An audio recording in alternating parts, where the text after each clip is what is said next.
Heat, heat, heat, heat. You hear that? That is the relentless rhythm of the modern high-pressing game. Welcome to this explainer, everyone. Today, we are looking at two totally fascinating extremes in international football. On one hand, we've got the gritty, incredibly physical 1990 German World Cup victory, and on the other, we're looking at the massive, hyper-optimized landscape of the upcoming 2026 tournament. Think about it. Back in 1990, a clinical West German side won the final with a single penalty. Fast forward to today, and defense is this high-tech game of millimeters. It really makes you wonder, are we even looking at the same sport? Okay, so let's dive right into this by contrasting the core philosophies of these two eras. In 1990, it was literally all about physical superiority, raw human endurance, and just strict tactical discipline. But you look at 2026, the sport has entirely transformed into a data-driven optimization machine. We're talking AI-assisted scouting and intricately mapped passing networks. The romanticism and grit of the past have, for the most part, been replaced by this calculated, scientific precision. Section 1, 1990, the analog triumph. Now, you might remember that the 1990 tournament was notorious for being so incredibly defensive. I mean, it averaged just 2.2 goals per game. Fans actually complained it was too defensive, which famously led to the invention of the back pass rule, just to speed the sport up, stopping goalkeepers from picking up deliberate passes. And the final itself? Well, that was the ultimate culmination of this gritty, sometimes downright ugly, analog reality. It definitely wasn't a free-flowing masterpiece. It was decided by a single 85th-minute penalty converted by Andreas Brehme. But it also made history for its sheer aggression. Pedro Monzon became the first player ever to be sent off in a World Cup final after a pretty vicious diving tackle on Jurgen Klinsmann. By the end of the match, Argentina was down to just 9 men. It was pure, unfiltered tactical warfare that sealed West Germany's third World Cup. Part 2. Icons of a Raw Era. So what actually made 1990 so compelling? Honestly, it was the total unpredictability. Today, modern players know that almost every single gesture they make is captured from multiple angles and can become a permanent internet clip in seconds, right? The psychological pressure is immense. But in 1990, emotions were just broadcast live and raw to the world. A prime example is Paul Gascoigne. During England's semi-final loss to West Germany, Gascoigne received a yellow card, and that card would have suspended him from the final had England advanced. The camera caught his bottom lip wobbling and the tears just flowing right there on the pitch. It completely broke English hearts.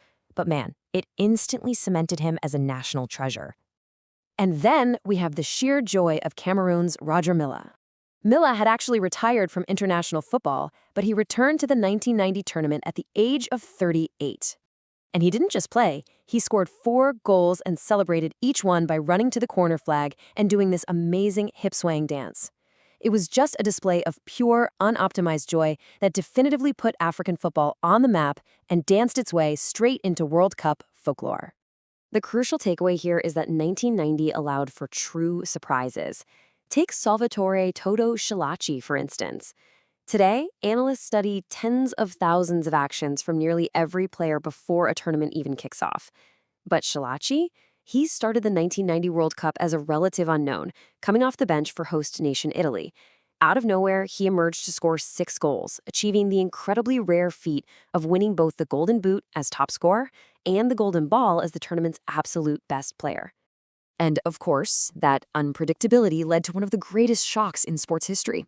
In the opening match of the tournament, the defending champions Diego Maradona's Argentina were stunned 1-0 by Cameroon. Francois Omambiek scored this legendary towering header. And you know what's even more unbelievable? Cameroon secured this victory despite having 2 players sent off, meaning they finished the match with just 9 men. It was the ultimate analog triumph of willpower over the established order. Section 3, 2026, the optimization machine. All right, let's pivot sharply away from the romanticism of 1990 and look at the calculating, data-driven machine of 2026. 1,248. That is the sheer scale of the 2026 tournament. We're expanding to 48 teams, each allowed a 26-man roster. That means 1,248 players are taking the pitch, and absolutely every single one of them has been analyzed, tracked, and optimized down to the millimeter. To put that into perspective, these are the modern optimization metrics that define success today. Teams aren't just relying on individual flair anymore. Instead, they are meticulously calculating their pressing intensity. They're mapping out passing networks using advanced AI, measuring sprint frequency, and scientifically managing recovery cycles. It's an environment where efficiency is literally the highest possible priority. And because of this extreme scientific optimization, many tactical analysts believe that the squads competing for the 2026 trophy are vastly physically superior to the legends of the past. The physical output, the endurance, the speed, it is completely off the charts compared to the gritty warriors of 1990. The sport is undeniably faster and more intense than it has ever been. Part 4. Neuer, the last bridge. So you might be wondering, how does a team with a rich analog history of grinding out defensive wins adapt to this hyper-optimized era? Well, look no further than Manuel Neuer. At 40 years old, the legendary goalkeeper is the sole returning champion from Germany's 2014 World Cup triumph. Yeah, the same tournament where they famously humbled Brazil 7-1. Neuer occupies this really unique position. He's the last man standing. He's the anchor, and essentially the living bridge that connects Germany's clinical, battle-tested past to its data-driven present. Just look at how manager Julian Nagelsmann has constructed this new squad. He's blending that old guard, Neuer in goal, and veteran Joshua Kimmich wearing the captain's armband in defense, which really echoes legendary captains like Franz Beckenbauer and Lothar Matthäus, with a hyper-optimized new generation. You've got the formidable Antonio Rudiger at the back, paired with incredibly dynamic next-gen midfielders like Jamal Musiala and Florian Wirtz. It's a fascinating mix of seasoned leadership and explosive, highly engineered modern talent designed to build a new, impenetrable German wall. Finally, Section 5, Can the Wall Return? So Germany has the data, they have the physical superiority, and they certainly have the talent. But what does success actually mean in this modern landscape? Analysts point out a pretty crucial insight here. Modern football is absolutely peaking in terms of superior physical output. The players are faster, they're stronger, they're more resilient. But there's a persistent belief that beauty and efficiency aren't always the same thing.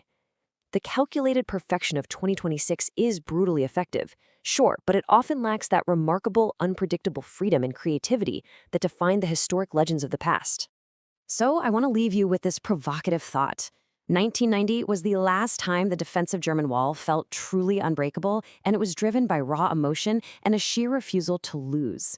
Now, as they enter 2026 armed with AI scouting and physical perfection, can they find that magic again? Will a calculated, data-driven wall be enough to capture the legendary, memorable spirit of a World Cup champion? It is going to be absolutely fascinating to watch. Thanks for joining me on this explainer, and keep your eyes on the pitch.